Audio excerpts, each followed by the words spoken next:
power every day. Yeah, gotta give us what we want.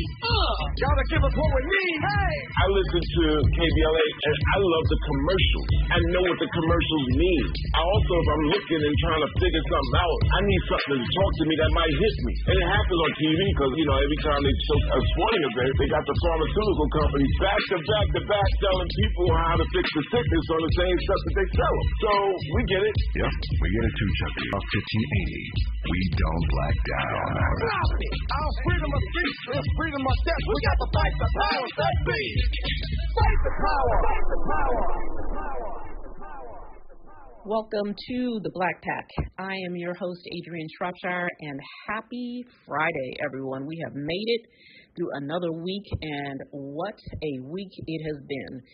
The government shutdown is over, but the damage from the longest shutdown in American history is still with us. And in fact, we may not know the full extent of that damage for some time to our economy, as the Trump administration says that we might never get the job numbers from October because they were just simply unable to produce them. Convenient that after using the shutdown as an excuse to expand their reduction in force campaign against federal workers, they simply can't do the math, I guess, on how many people lost their jobs during the shutdown.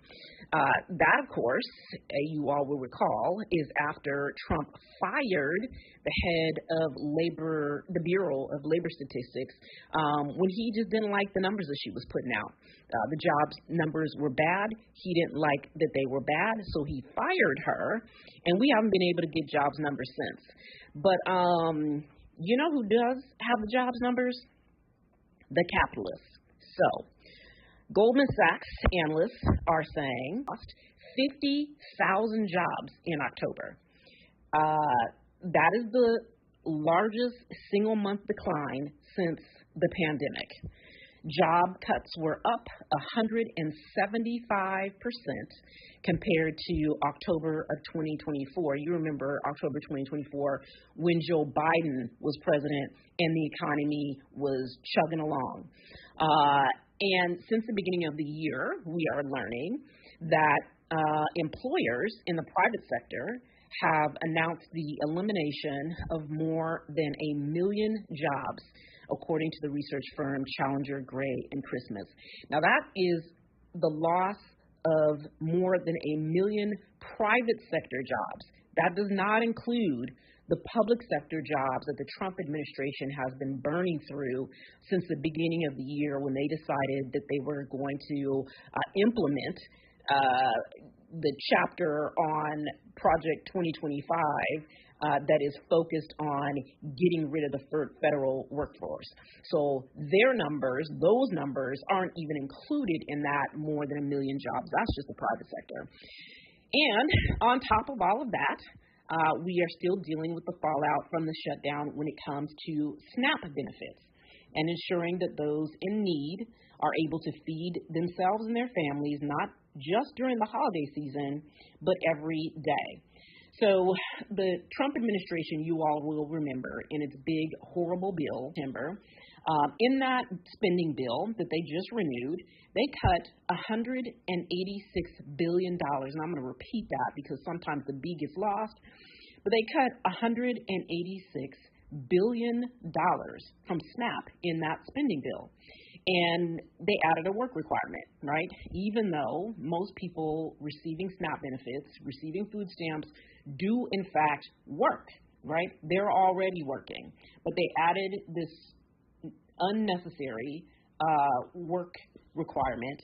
And then, you all remember, because it was literally days ago, they went to court during the shutdown to ask for permission to withhold the payments that people need to eat, right?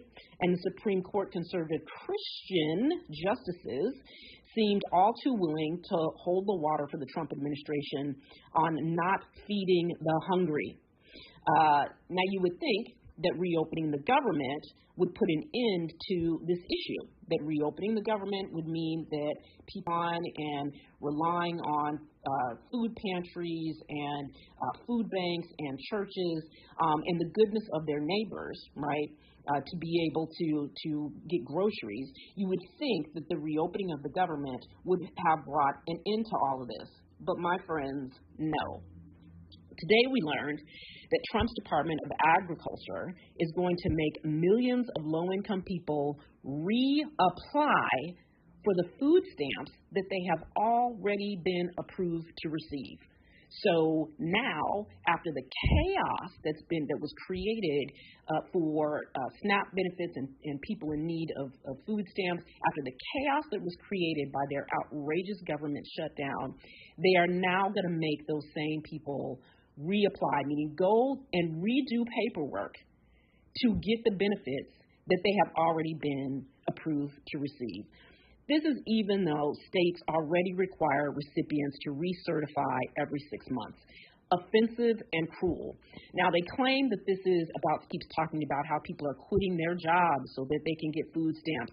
Never mind the fact that the average recipient receives about $6 a day in benefits, and nobody is quitting their paying job for $6 a day in benefits. What we do know, though, is that from the DOGE cuts to the massive cuts in their spending bill, this administration continues to look for ways to pay for their massive grift and obscene tax cuts for their billionaire friends. So continue to pay attention to what's happening with SNAP.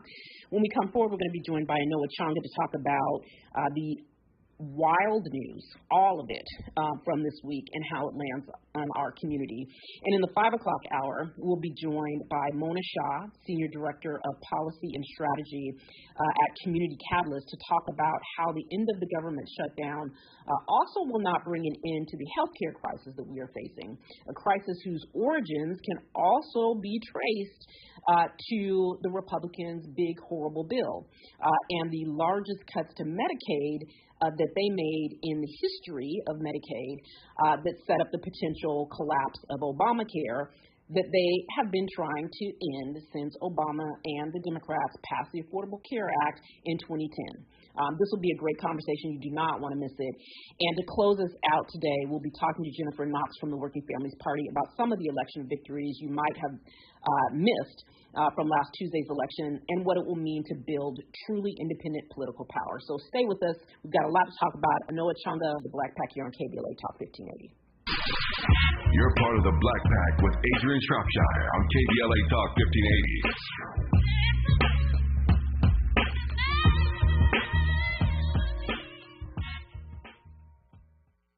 We all hear the radio ads about the IRS. They tell you to be afraid, to be scared, and they try to frighten you into calling. I'm not here to do that. Tax Relief Advocates is different. TRA is here to tell you that if you owe money to the IRS, whether it's $5,000, $50,000, or $500,000, we have a solution. It doesn't matter if you're sitting in your car, at work, or with your kids. No matter where you are, call now. 800-550-9651. Don't lose hope. TRA can eliminate or reduce what you owe to the IRS. Generous programs are now available that can give you a fresh start.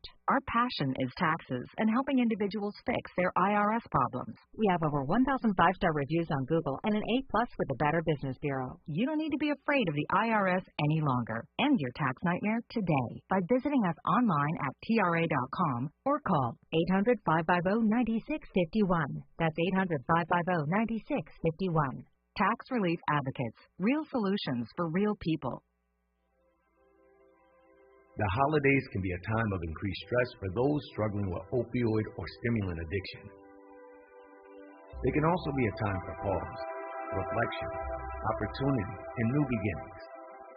This holiday season, choose treatment and recovery, embrace the company of family and friends, and create special moments. Find a proven opioid or stimulant addiction treatment provider near you at choosechangeca.org. KBLA Talk 1580. KBLA Talk 1580, Connect 80, connecting you with services and solutions. LA County's new Justice Care and Opportunities Department, or JCOD, is here to support justice-involved individuals and their families. The JCOD Support Center is now taking calls at 1-833-LACJCOD.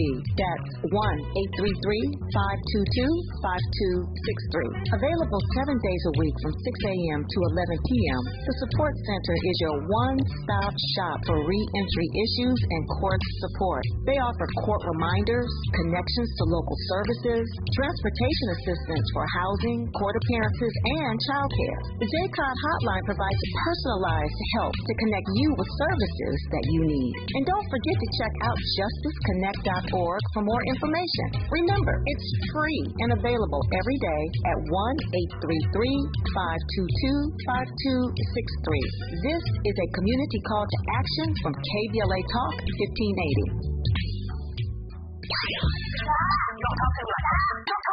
Unlike your mama, we can handle your black talk on the Black Pack with Adrianne Shropshire.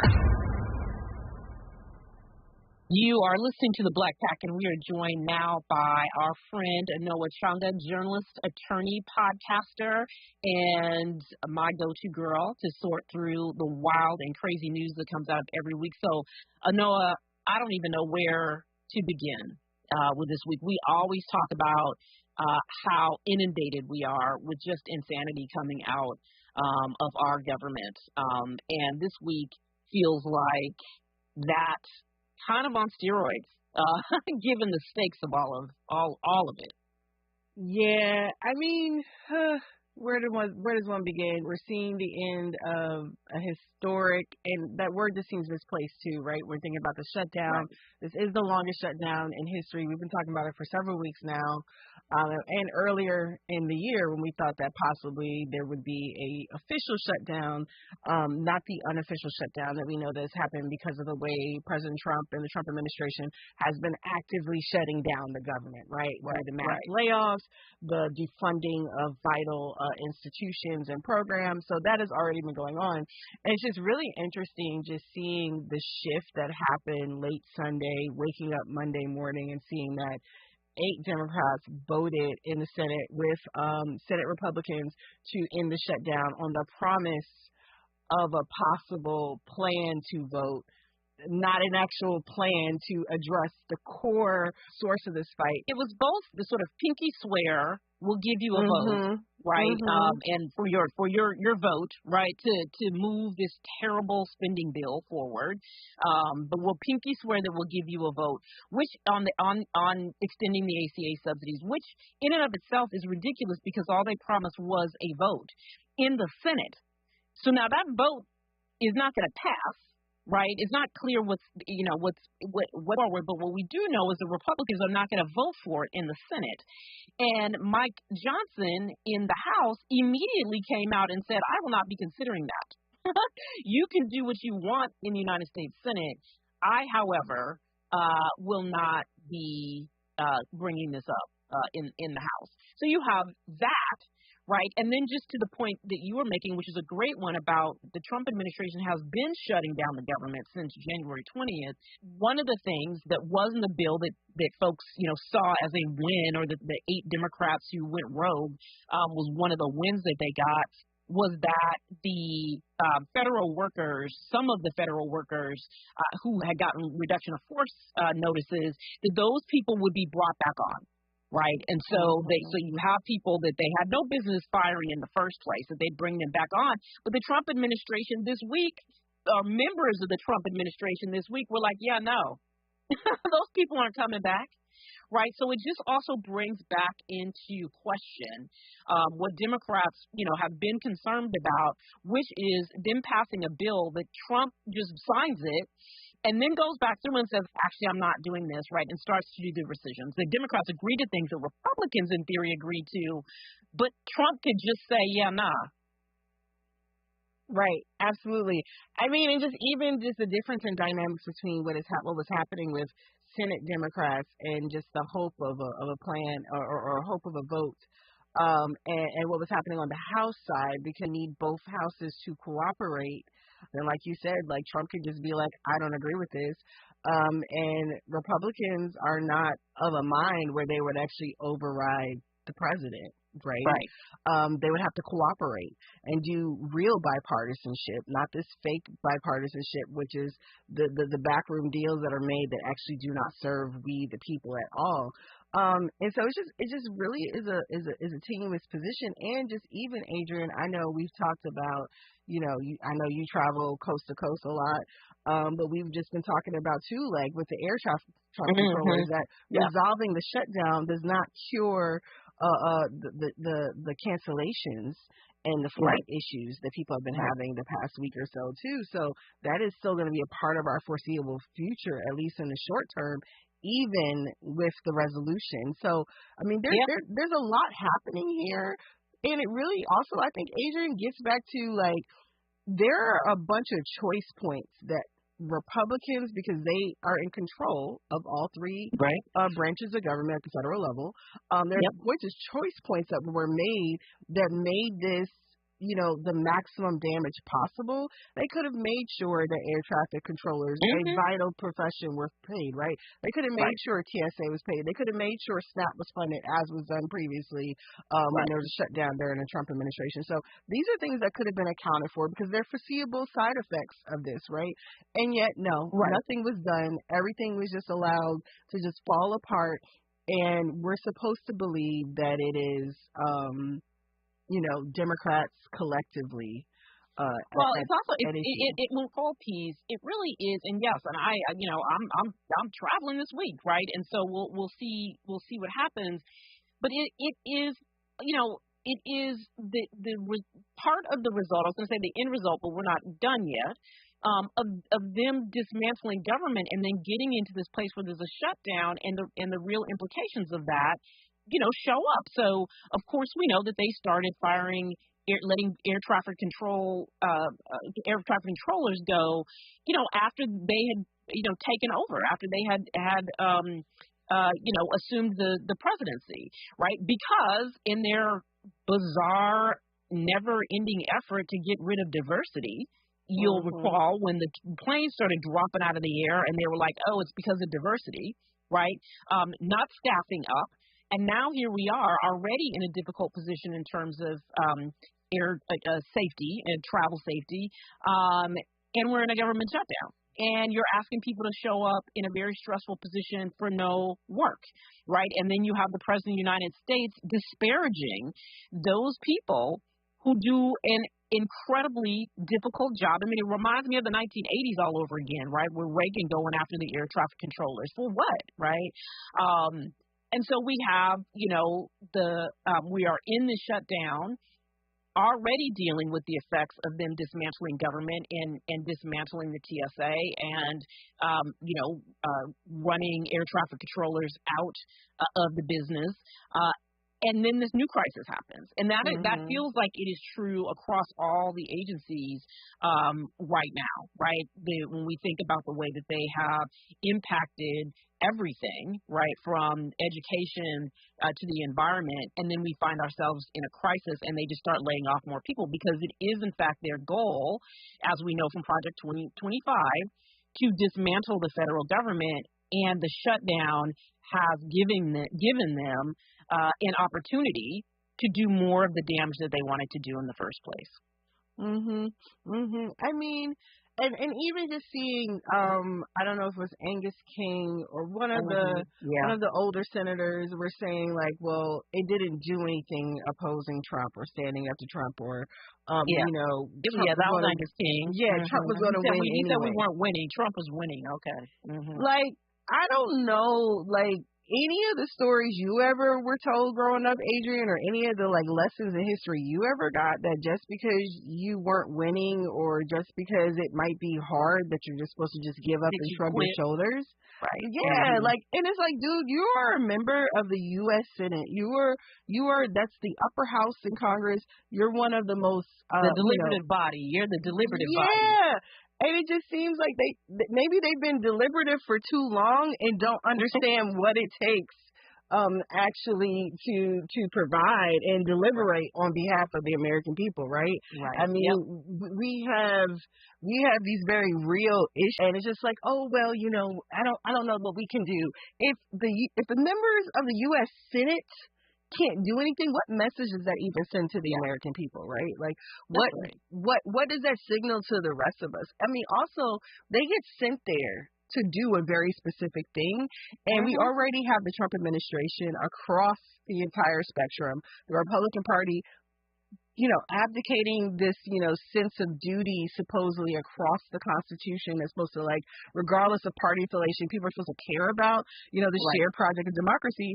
And then we have Democrats. Well, Angus King is an independent who caucuses with Democrats, but still, a member of the Democratic caucus saying, like, it doesn't really do anything to oppose him. Right, so we should capitulate.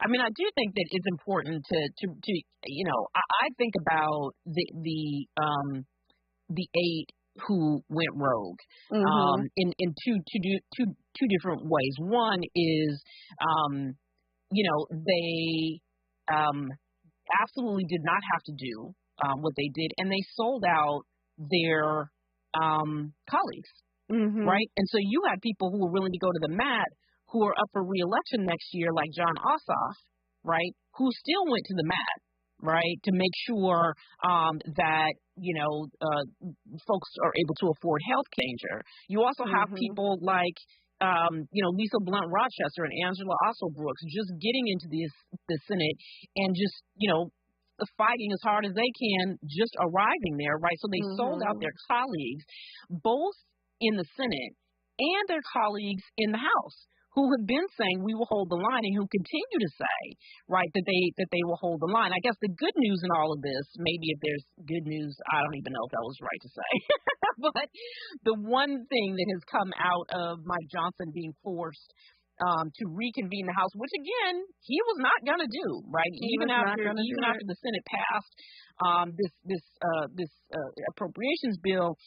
He was still like, I'm not bringing them back. They were going to be on vacation. The Republicans in the House were going to be on vacation until the 21st. He gets forced to bring them back. And in doing so, he then is forced to swear in Adelita Grijalva, who is the person who for 50 days, won her congressional race. And for 50 days has been not allowed to serve the people of her district because they refused to swear her in because she was going to be the final vote necessary for the discharge position on the Epstein files.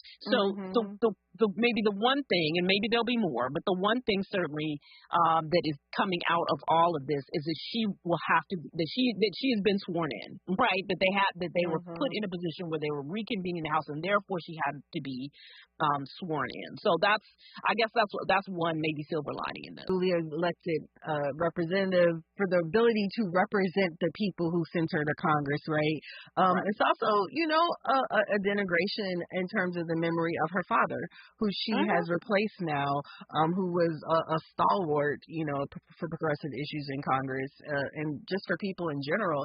And so, like, this is just another way they have been able to stick a thumb up at the rest of the country, whether people understand, the intricacies of this or not. But also, what you just said, Adrianne, about how they've been on an extended 7-week paid vacation. They've been out playing, and I've seen, I'm here in Atlanta in the Fighting Fifth, and I've seen my congresswoman, I've seen other members of Congress from the Democratic caucus, like, holding regular conversations, holding press conferences, updating people on what's going on, doing calls to action. And their Republican colleagues have just been on vacation coasting, only to pop up every now and then to lie, right, about something. And it's wild because taxpayers are paying for them to exist. Meanwhile, they're denying people their pay, right? They're co-signing the Trump administration's effort to not pay furloughed federal employees their back pay.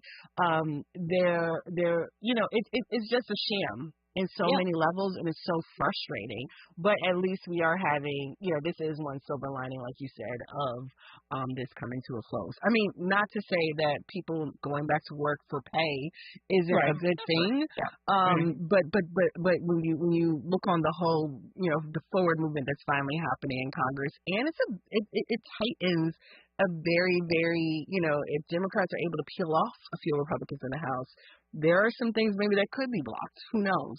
Yeah. We'll see.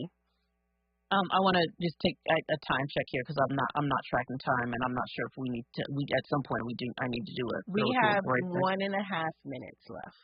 Okay, that's okay. Good. Maybe I'll burn up the Epstein thing here. Okay, and then we can. So will you just hit me in the thing when it's 30 seconds? Mm-hmm. So the other thing, obviously, that I raised that swearing in Representative Grijalva does, and even before she was sworn in, right? We saw a dump of Epstein files, right, and emails that are kind of shocking. I mean, I did not dig into all of the emails. I did not read, every one of the ones that have been released, but the ones that I have seen, it don't look good for the president.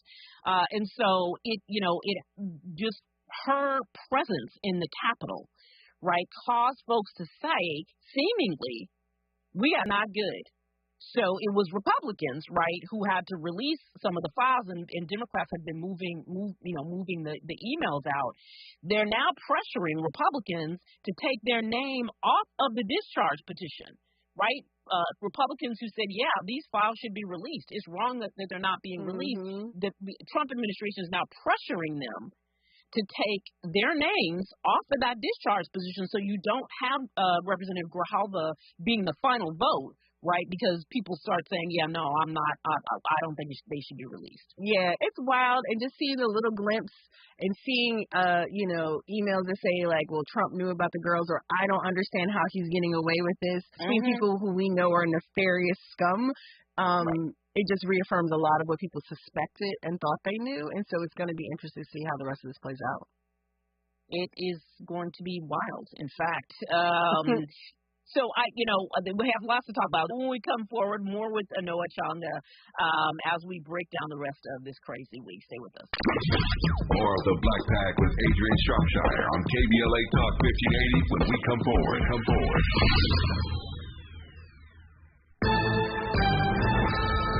I'm Amber Payton with BIN News Now.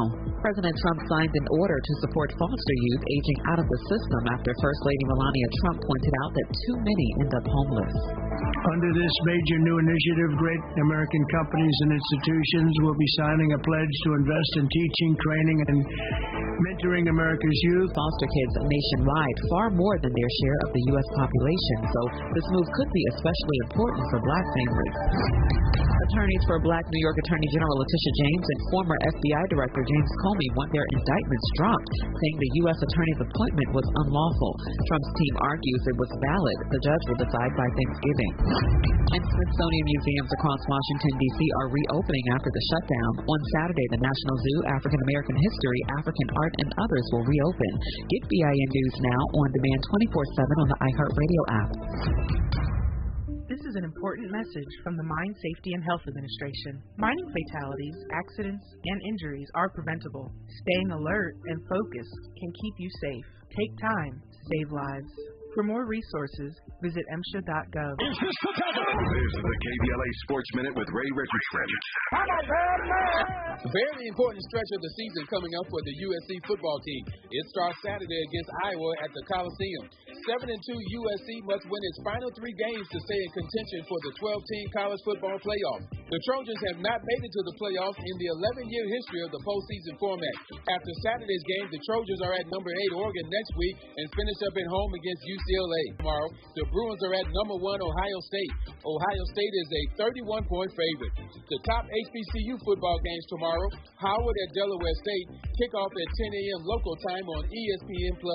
South Carolina State is at North Carolina Central, 2 p.m. kickoff local time on ESPN2.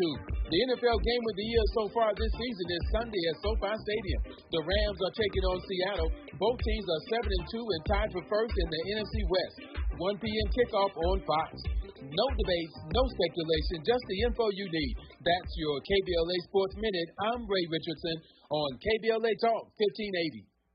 Yeah, y'all, come on. Come to At KBLA Talk 1580, we fight the power every day. Yeah, gotta give us what we want. Gotta give us what we need. Hey. I listen to KBLA and I love the commercials. I know what the commercials mean. I also, if I'm looking and trying to figure something out, I need something to talk to me that might hit me. And it happens on TV because, every time they show a sporting event, they got the pharmaceutical companies back to back to back telling people how to fix the sickness on the same stuff that they sell them. So we get it. Yep, we get it too, Chucky. And that's why at KBLA Talk 1580, we don't black down. Our freedom of speech is freedom of death. We got to fight the powers that be. Fight the power. Fight the power. We ask seniors how to... My best advice, if you get a phone call, do not talk to the person. These people are well-trained.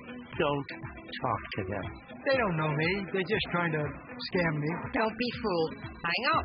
Just hang up. Never give out your Medicare number. They want to get your number to put in a false claim. If I get a call from someone, I don't pick up the phone. And should I pick up the phone and they ask for information, then I hang up. How do you detect Medicare fraud?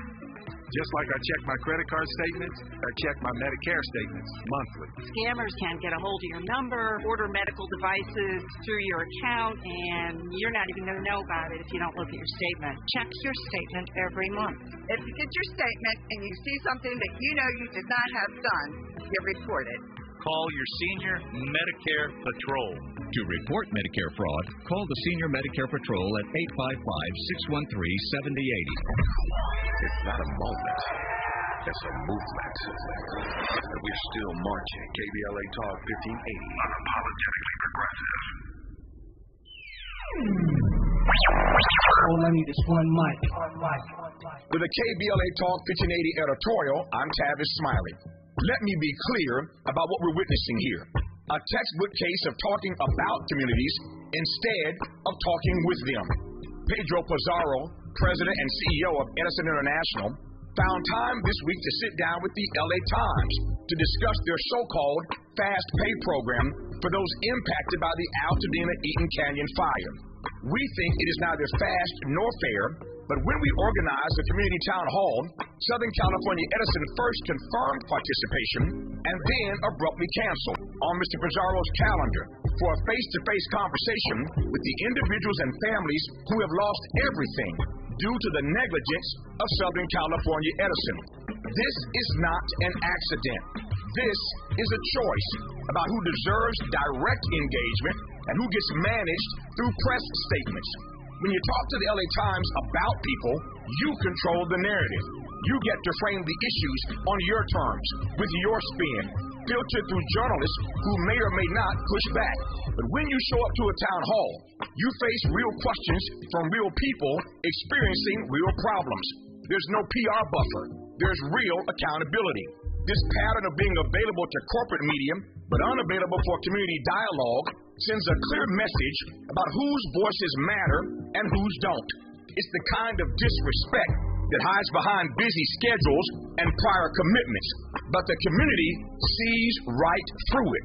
If these issues are important enough to discuss with the LA Times, they're important enough to discuss directly with the people living them. Anything less isn't just disrespectful, it's a fundamental failure of leadership and accountability. Mr. Pizarro says in the LA Times he'll market in Pasadena or Altadena and be able to look people in the eye. We want to do the right thing for our community. You had a chance to look folk in the eye at our town hall meeting last week, but you didn't show up. Then we invited you for a one-on-one conversation here at the station, but you have yet to confirm. So please, stop with the gaslighting. With the KBLA Talk 1580 editorial, I'm Tavis Smiley, and as always, we welcome your feedback.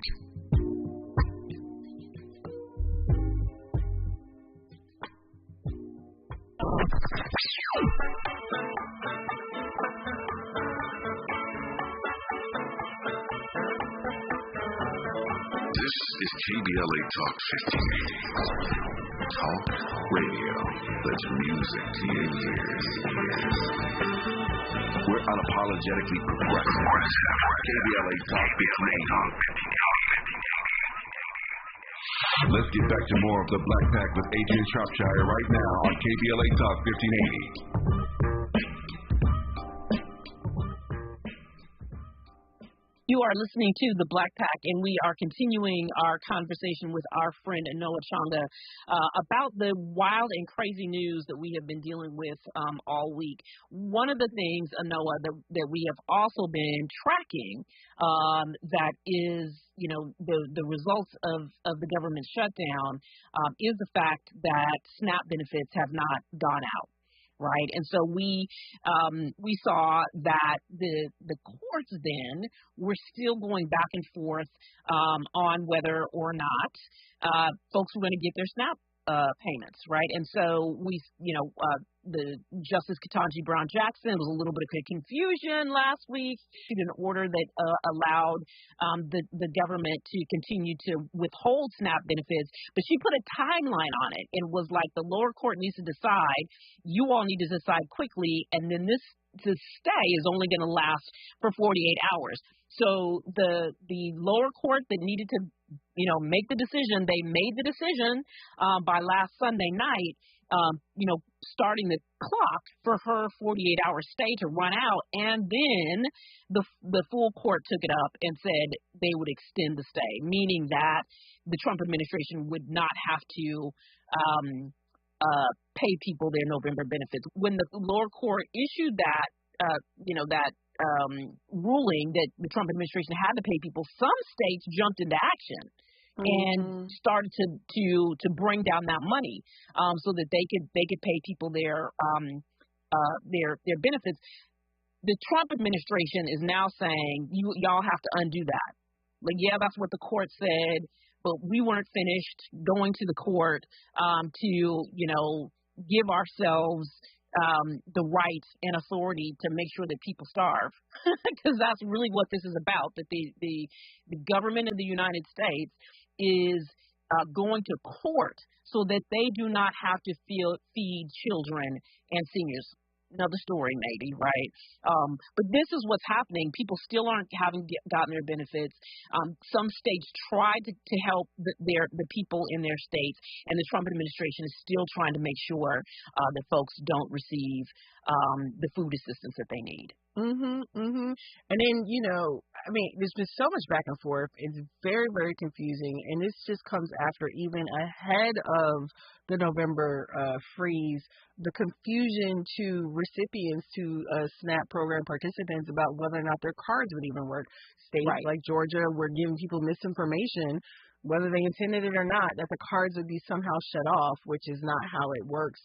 Unless you're no longer eligible for the program, right? And so, that just further compounded. So you had people, frantically spending down whatever they had, thinking it wouldn't be available to them in November. And the Supreme Court is really, kicking the can down the road, right? Yeah. Because they just want to let things wind down and not have to consider or find another position where they have to take a stand against the president, against Trump. Because, we already see them balking at whether or not he has the right to do what he's doing with tariffs.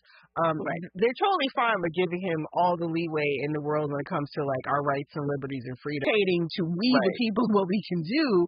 But when it comes to money, stockholders, that type of thing, I think this is something that our friend Madiba Dene has written about, if I'm remembering correctly. But they're totally fine with curtailing his needs, right? Because the only thing probably that seems like supersedes Trump's interests are the corporate interests that support all of them. And so, with the SNAP issue, though, we're you and I talked about last week, we're seeing a real crunch on food banks. We're seeing a real crunch on, it's middle of the month. People may have had to make certain arrangements around their bills, around rent, around other things. But trying to force states that on the good faith, because the USDA played a sleight of hand with folks, right? They were okay, we're going to pay out payments. So then states in anticipation went ahead and paid out payments, and they're like, no, like, we're going to appeal this. We're not doing that, or we're only paying half. And they've been trying to force states to pull back the money. Can you imagine, Adrianne? Finally, after all this stress, you live in one of the states that's already paid out benefits. You're getting benefits finally because you didn't think you were going to be able to afford food. And then now someone's trying to claw it back from you. Right. Yeah. Like, that's so cruel, right? It's not just that they don't want to pay out this number on some ledger sheet. We're literally talking about children, families, disabled people, elderly. We're talking about people who work, who pay into the same system, who are paying taxes themselves and still need, this is what the social safety net is for. And this is just another one of the ways in which, like, the Trump administration has been completely dismantling and disabling, the needed safeguards that have been in place for decades in this country. Yeah. So the thing that you said that we all know is the case is that it's just cruel. Like, there is nothing beyond that, right? That, while at the same time you have this president, running around talking about just, how great the stock market is. Well, the stock market don't have anything to do with most people in this country, right? Saying things, on Fox News, about how prices are actually down, right? Total opposite from anyone who is experiencing reality right now, right? For no one are grocery prices down, right? The people are struggling, and they're struggling also because the economy is so terrible because the number of folks that have been laid off, not just by the federal government, right? We know that the federal government has laid off federal workers, right, that people have not been able to get paid if they still have a government job, right? They haven't been getting paid, which means they're not putting money into our economy. People can't buy stuff. So the economy is bad, and on top of that, there are reports that the corporate sector laid off 1 million people. Yeah. 1 million people in October. So the economy is bad. The Bureau of Labor Statistics is saying that they're not going to release October jobs numbers at all, right? Because the economy is in shambles. And on top of that, you have that sort of pressure that you talked about for food banks and food pantries and all the sort of charitable entities that are out there that are trying to fill the gap here. The economy is collapsing. The economy is in free fall, and yet we have an Ethan, his first term, who are, making money hand over fist and really don't care about the rest of us, right? And Elon Musk, $1 trillion, got a little $1 trillion package the other day. That is insane. That is wild, right? Like, these are numbers that used to be imaginary when we were children, Adrianne, right? Like, it is very insane. And at the same time, like, it's not like conjecture, right? Like, this is what's really happening. I mean, and when you think about the prices going up across the board, right? When you look at the cost of food across multiple different items, it doesn't matter how many sales, we were able to get a turkey for Thanksgiving for 25 cents a pound. We were like smiling about it only being like, I think it was $6 altogether, which was great, but that was a one-off thing on one day. So yay for a sale, but like, everything is up across the board. And when you look at car insurance, health insurance, electricity, right? Like, the cost of electricity, I was looking at my bill, the cost of electricity is twice what it was, like the per day cost is twice what it was last year this time. Even people who might on paper seem like they have means are crunched. So if people like us are crunched already, then what does it mean for, people who are working at the margins or living at the margins, right? We both have children of a certain age. They're trying to move into the world, but like you just said, 1 million jobs gone. That makes it even more difficult for my 21-year-old to get out there. Working. It's tough across the board for everyone. Right. Well, and then on top of it, apparently none of us are going to have health insurance. So that's another story that we will take up when we come forward, because this, of course, is also the crux of the shutdown debate, right? Is what is going to happen to ACA subsidies that help people afford their health care, and what is going on with our premiums. So more with Anoa Changa when we come forward. This is KBLA Talk 1580. Stay with us. You're part of the Black Pack with Adrianne Shropshire on KBLA Talk 1580.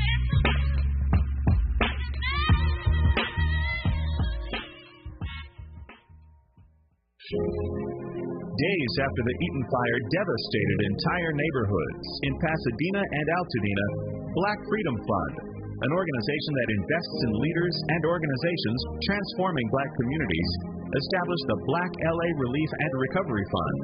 The Black LA Relief and Recovery Fund is supporting local organizations, providing direct resources to families, and making sure that recovery reflects the needs and voices of the people who live there. For many, the journey to rebuild is just beginning, and the Black Freedom Fund is committed to being with them every step of the way. Stand with Dina. Donate by texting Black LA to the number 707070. That's Black LA to 707070. Together, we can help our neighbors rebuild their homes, lives, and hope. The Black Freedom Fund is proud to sponsor Conversation with James Farr on KBLA Talk 1580. Unlike your mama, we can handle your black talk on the Black Pack with Adrianne Shropshire. You are listening to the Black Pack, and we are wrapping up our conversation with Anoa Changa about all of the things that have been going on. In fact, I can't even say all because that would be a lie. So much happened this week that we could not cover it unless we did a 7-hour show. But obviously, the sort of crux of the debate and the fight around the government shutdown has been about healthcare, right? About the fact that ACA subsidies, the Obamacare subsidies that help people to afford health care in this country were going to expire. That pressure then was driving up the premiums, and we started to see people, listing and still continue right to this day to list, the letters that they're getting from their insurance companies saying, your premiums going up 30, 50, 100, 300%. Right. And so this was a real fight that, unfortunately, that they were not going to continue to fight for. But healthcare in this country, and when we listen to, the Republicans right now, as they talk about, that, needs to be fixed and we're going to fix it and we have a plan and whatever it is that they say, the reality is that they don't have a plan. And anytime one of them opens their mouth to talk about what they're going to do about this healthcare crisis, they prove that they, one, don't have a plan, and two, actually have no idea how health insurance in this country works, and don't seem to care how it works for the average person, even though they've got fantastic insurance as, what is his name in Pennsylvania? I've been calling him bad names, so now I can't even remember what his actual name is. John Fetterman. I've been calling him every name but his own. And so, he was like, I hope everyone can have the same kind of insurance. And well, they can't. They can't. And you actually made a move that almost ensures that they won't. It's fascinating, right? Because people were very clear last year when Trump made the concepts of a plan comment during one of the debates, I believe it was, right? Yeah. We literally have someone, former Vice President Kamala Harris, who actually had a plan, right? We have members of a party, Democratic Party, that have had some semblance of various iterations. Like, it's been 15 years since the ACA has existed, right? And Republicans have been, and a lot of people, like, the biggest complaint from the left about the ACA is that it comes from, like, a Republican, like, plan or white paper or strategy, whatever, from the 90s, right? Mitt Romney. Comes from Mitt Romney. It's Mitt Romney, right? Like, it's like, dude, this is literally a Republican plan. Policy. It's literally a Republican plan.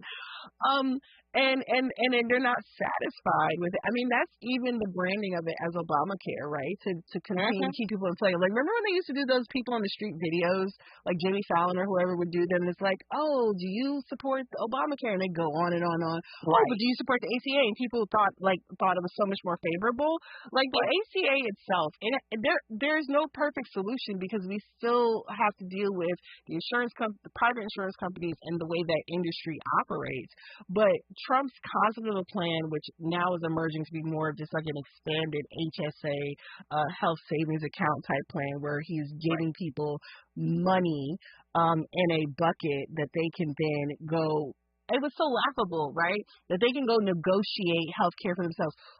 United Healthcare is not negotiating with us, Adrian. Right. They're not negotiating. I mean, I wish Aetna would negotiate with me, because the fact they're pulling out of the exchange is making things very difficult. They receive, and I'm sure, millions of others around the country too who rely on them. So, like, we're not in a position as individual people, right, to go in. That is the whole point of having these market, like these.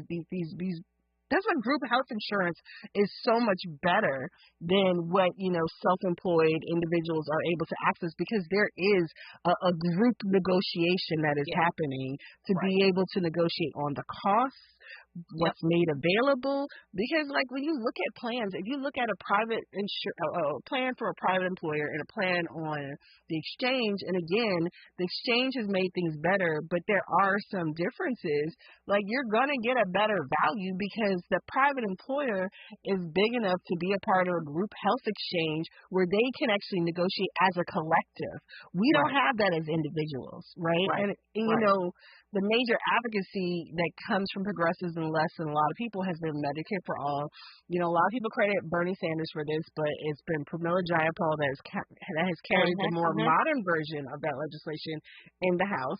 But really, that comes from various different proposals. But one of the earlier proponents was John Conyers, the late John Conyers from Michigan, who was steadfast, with introducing that. And so there are plans. There's tons of research. There's tons of white papers. There's tons of healthcare stories over the past 15 years. I mean, there are some really strong things about the ACA that need to be protected and shored up, not stripped away. Protection for providing for children up to the age of 26, right? Like health insurance, being able to have the people with pre-existing conditions, exactly. Not be denied, which is also the thing that I'm so shocked by the Trump administration. Like, people literally just coming out and saying out loud, like, well, we're just going to have to go back to high-risk pools. Well, no, actually, we do not have to go back to high-risk pools, and that is exactly the reason why we have the ACA today, is so that people weren't being turned away and having to pay exorbitant amounts of money to get covered, right, that folks couldn't afford. It's also it's the cruelty. So it's the cruelty on the food part, so it's the cruelty on the caring for the sick. We talked about what John Fugelsang a couple of weeks ago about how these people preach Jesus but legislate as someone else. And so it's the cruelty, but it's also the corruption, right? So y'all have now, like, more than 1 million people have lost their jobs, which means that they have lost their health care too. They do not have health care now because they lost their job. And y'all are about to make us have to go back and beg insurance companies to cover us and pay exorbitant prices. Like, someone's getting paid off of this. Someone's getting rich off of millions of Americans not having health insurance. There's the thing also, when you look at these, when you dig in more into these HSA plans and you look at, like, these brokerage firms and how they're directing people, Georgia was the first state, I think, to pull itself out of the national exchange and create its own exchange, which, again, as a Georgian, has been very convoluted, complicated to navigate. And this whole system has cost a lot of money and has not yielded, because it's paired also with the state's alternative to Medicaid expansion. And so, like, we're watching Republicans, they've spent generations, Adrian, talking about how they're the party of fiscal responsibility, really like wasting our tax dollars, not to the benefit of people, right? It's different if we're investing tax dollars and money and where we have high expenditures where we're getting major rewards in terms of people's health and well-being and stability. But that's not what's happening. We're seeing the enrichment of stockholders. We're seeing the enrichment of people who exist in certain corporate echelons that has nothing to do with the average person while people are struggling. And like just this HSA thing, like it gives me pause. It makes me so concerned, Adrian. I came out of law school in 2009, right after the 2008 financial crash, right at the end of George Bush's like it already curtailed like my job opportunities, But then, like, I worked for a nonprofit because that's where I was able to, I got a fellowship. That's where I was able to work. But I had an HSA, and it's just like, I was very healthy then in my late 20s. So I could just, like, cross my fingers and just, thug it out.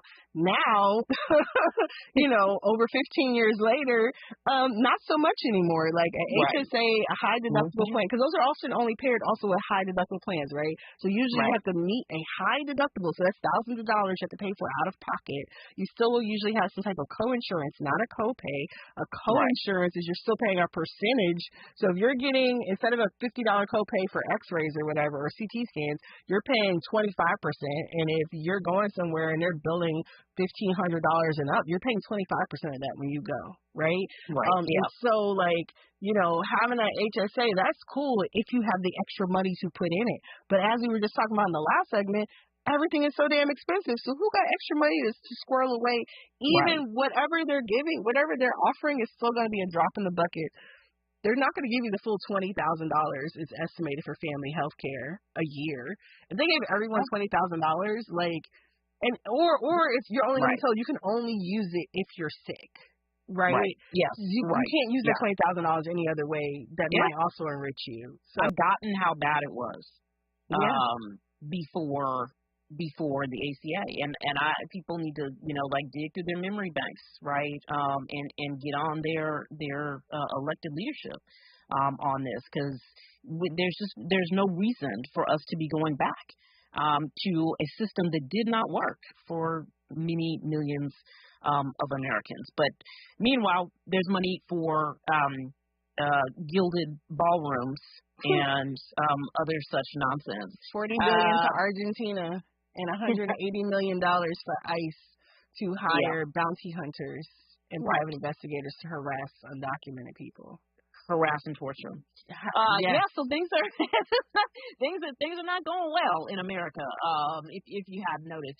But I appreciate you coming on and talking through all of this stuff. These are just a ton of a tsunami, one might say, of news for this week that I hope that folks are tracking. There's some important things that I hope everyone is paying attention to. But I appreciate you coming on and joining. When we come forward, we're going to dig into a little bit more of what has been going on in this week. And hopefully talk about some highlights as well. This is the Black Pack here on KBLA Talk 1580. Stay with us. KBLA 1580 Santa Monica. I'm Amber Payton with BIN News Now. President Trump signed an order to support foster youth aging out of the system after First Lady Melania Trump pointed out that too many end up homeless. Under this major new initiative, great American companies and institutions will